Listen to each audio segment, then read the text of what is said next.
In today's video, I'm going to teach you how to export Evernote to Google Drive. By the end, you'll have a clean PDF of your Evernote notes safely stored in your drive, ready to share, backup, or organize alongside your other files.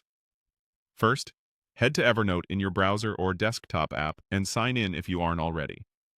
Once you're in, open the specific note you want to export. Take a moment to review it on screen. Expand any collapsed sections, make sure images and checklists look the way you want, and verify that the content you need is visible. What you see here is what will appear in your PDF. Next, look for the three dots menu, often labeled More Options, typically in the top right area of the note. Click that, then choose Print. Don't worry, we're not actually sending anything to a printer.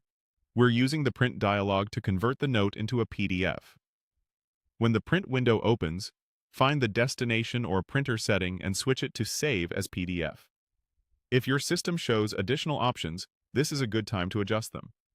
For example, you can include background graphics if you want colored highlights or note styling to appear, set page size, and tweak margins so the layout fits nicely onto the page. Preview the pages to make sure everything is captured. Now click Save. Choose a location on your computer you'll remember, your desktop or a project folder works well, and give the file a clear name so it's easy to find later. Once you confirm, your note will be saved as a PDF file on your computer. With the PDF created, go to Google Drive in your browser.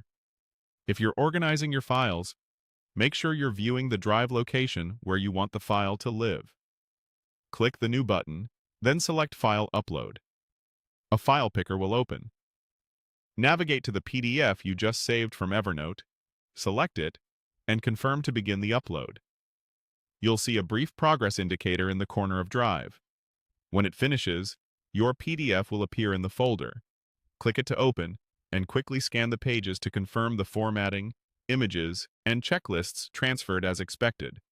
If you need to share it, you can now use Drive's built-in sharing controls directly from this file. That's it. You've opened your note in Evernote, saved it as a PDF via the print dialog, and uploaded that PDF to Google Drive. This approach keeps your content portable and easy to manage, without any extra tools or add-ons. Thanks for watching, and happy organizing.